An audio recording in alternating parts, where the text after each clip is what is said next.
Hey guys, जय हिंद। एक बार फिर से आप सभी का स्वागत है। और आज की जो आपकी क्लास है रीजनिंग की, ये प्रैक्टिस क्लास 2 है।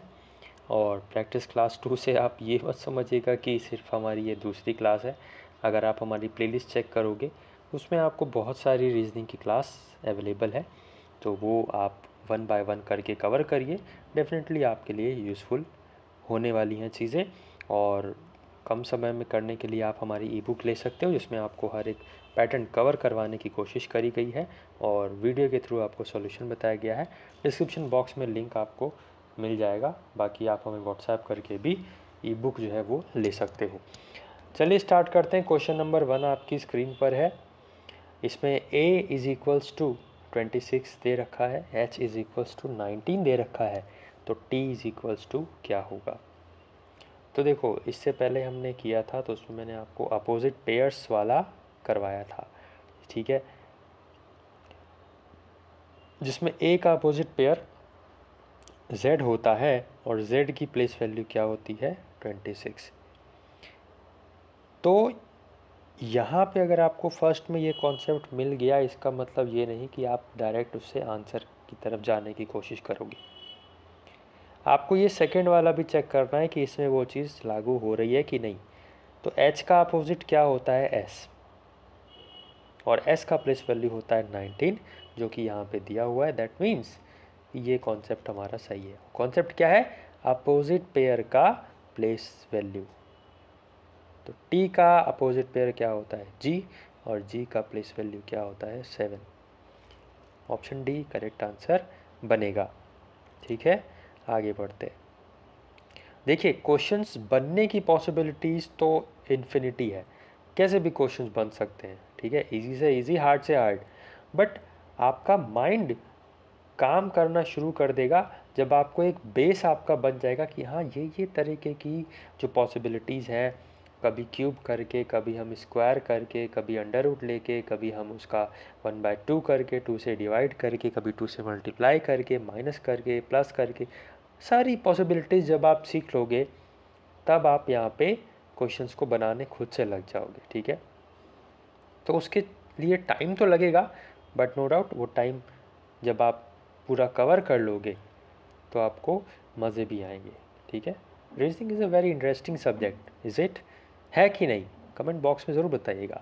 फ़िलहाल के लिए हम आगे बढ़ते हैं। इसमें आपका पूछ रहा है odd one out. Odd one out भी कई तरीके से आ सकता है। यहाँ पे मैंने नंबर्स के साथ आपसे ऑड वन आउट पूछा है। हो सकता है आपका अल्फ़ाबेट्स के साथ पूछे, हो सकता है 4 ऐसे नाम दे जो वेजिटेरियन हो, एनिमल्स, और एक ऐसे नाम दे जो नॉन वेजिटेरियन हो। ठीक है, हो सकता है कुछ ऐसे इंस्ट्रूमेंट्स का नाम दे दे जो 3 इंस्ट्रूमेंट्स हैंड से प्ले होंगे और एक इंस्ट्रूमेंट जैसे फ्लूट, वो कहाँ से फ्लू होगा, वो कैसे बजेगा, वो बजेगा आपका मुंह से, एयर से। ठीक है, तो डिफरेंट टाइप्स ऑफ क्वेश्चंस आपको देखने को मिल सकते हैं। इसमें देखिए 79, 100, 90 और 27। आप देखोगे 79, 90 और 27 से तो कुछ समझ में नहीं आ रहा है, लेकिन हाँ, ये 100 से समझ में आ रहा है कि ये क्या है। ये यहाँ पे आप 27 की जगह 28 कर लीजिएगा। ठीक है, क्योंकि ये क्वेश्चंस खुद के द्वारा बनाए गए मेरे, तो थोड़ा बहुत आपको थोड़ी सी चीज़ें यहाँ पे मैनेज करनी है। 28 करिएगा। और अब देखेंगे तो यहाँ पे 100 जो है ये किसका स्क्वायर है? 10 का। बाकी सब आप नंबर देखेंगे 79, 90 या फिर 28, तो ये किसी भी नंबर का स्क्वायर नहीं है। तो एकमात्र ऑप्शन बी एक ऐसा नंबर है जो कि स्क्वायर आपको देखने को मिल रहा है। स्क्वायर रूट अगर हम करेंगे तो इसका स्क्वायर रूट पॉसिबल है, 10 आंसर बनेगा ना, इसलिए ऑप्शन बी करेक्ट आंसर हो जाएगा। आगे बढ़ते हैं। ऐसे क्वेश्चंस आपको बहुत देखने को मिलेंगे। इसमें बस आप ये याद रखिए कि फाइनल क्वेश्चन क्या पूछा गया है कि वी विल वॉक थ्रू, हम किससे चलेंगे? पैर से चलेंगे, और पैर को बोला किया गया है हेड। कुछ मत सोचना, हेड आंसर लगाना, बस कंफ्यूज नहीं होना है। जिस चीज़ के बारे में फाइनल आपसे पूछ रहा है उस चीज़ को क्या बोला गया है, बस वो आपको देखना है, आंसर लगाना है, नेक्स्ट पे चलना है। ठीक है, आगे बढ़ते हैं। Option C correct answer. Moving on. देखिए, अब यहाँ पे again find odd one out again पूछा गया है। तो आप कहोगे सर यहाँ पे देखिए इसमें हमें इसमें देखें तो ये 5 का स्क्वायर है और 7 का स्क्वायर है, बाकी कोई स्क्वायर दिख नहीं रहा है। बट यहाँ पे अगर हम देखें तो ये भी तो स्क्वायर दिख रहा है सर, 8 का स्क्वायर और 10 का स्क्वायर। बहुत बच्चे जल्दबाजी में ये ऑप्शन मार के आगे निकल जाएंगे, गलत हो जाएगा भाई, ऐसा नहीं करना, क्योंकि यहाँ पे कॉन्सेप्ट कुछ और लग रहा है।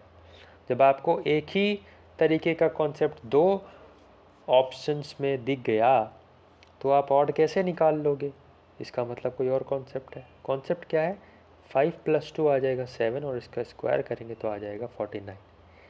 2 + 1 यहाँ पे करेंगे हम 3, इसका स्क्वायर करेंगे तो आएगा 9 नॉट 38। ये ऑप्शन हो सकता है, बट हम इसमें देख लेंगे कि 6 + 2 8 करने से इसका स्क्वायर करने से 64 आ रहा है, 6 4 10 करने से इसका स्क्वायर करने से 100 आ रहा है। मतलब हमारा ये जो ऑप्शन बी है वो करेक्ट आंसर बनेगा, क्योंकि उसमें उनका जो डिजिट्स है उनको ऐड करके स्क्वायर करने पर वहाँ पे हमें जो गिवन नंबर है वो नहीं मिल रहा है, 38 नहीं मिल रहा है, इसलिए ऑप्शन बी करेक्ट आंसर आपका बनेगा। इस तरीके के क्वेश्चंस आते हैं जिसमें आपको रिलेशनशिप ढूंढनी पड़ती है। जैसे कि जूलॉजी आप देखोगे तो इसमें हम एनिमल्स वगैरह की स्टडी करते हैं। तो जियोलॉजी में किसकी स्टडी करते हैं? तो आप कहोगे स्टोन्स की।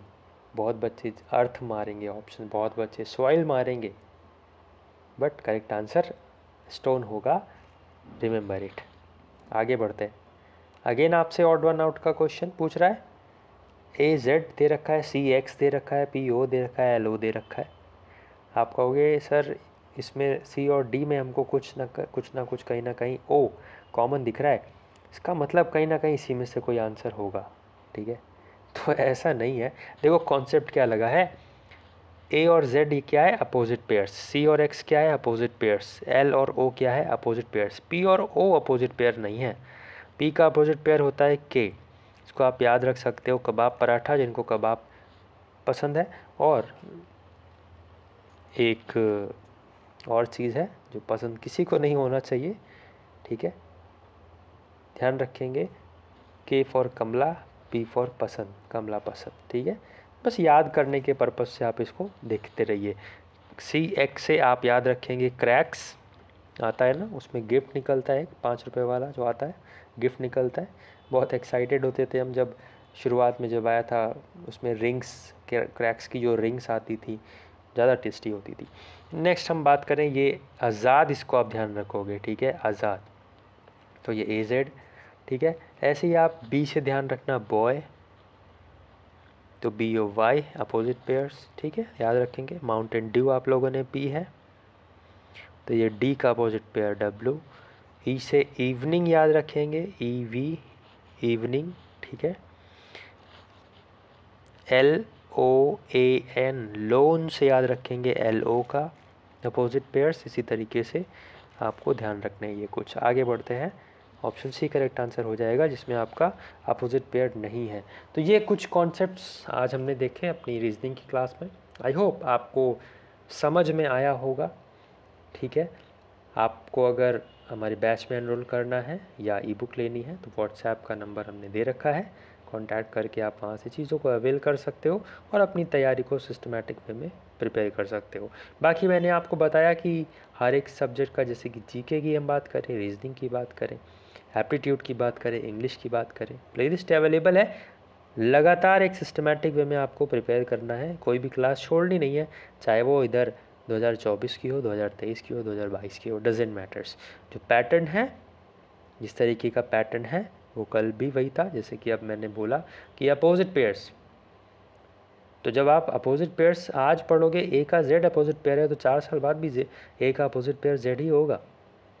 हाँ, क्वेश्चन पूछने का तरीका थोड़ा सा डिफरेंट हो सकता है, बट उस डिफरेंट तरीके को भी आप पकड़ लोगे अगर आपका बेस मजबूत है, ठीक है?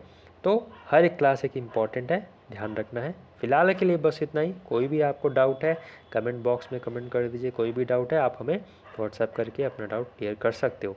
फिलहाल के लिए बस इतना ही। फैमिली में नए तो सब्सक्राइब करके अपना प्यार ज़रूर दीजिए और फैमिली को आगे बढ़ाइए। सब्सक्राइब करके बेल बटन दबाइए, जिससे आने वाले दिनों में आपको सभी क्लासेस का नोटिफिकेशन मिलता रहेगा। अपना ख्याल रखिए, अपने घर वालों का ख्याल रखिए और बने रहिए, पढ़ते रहिए, मुस्कुराते रहिए। जय हिंद, जय भारत।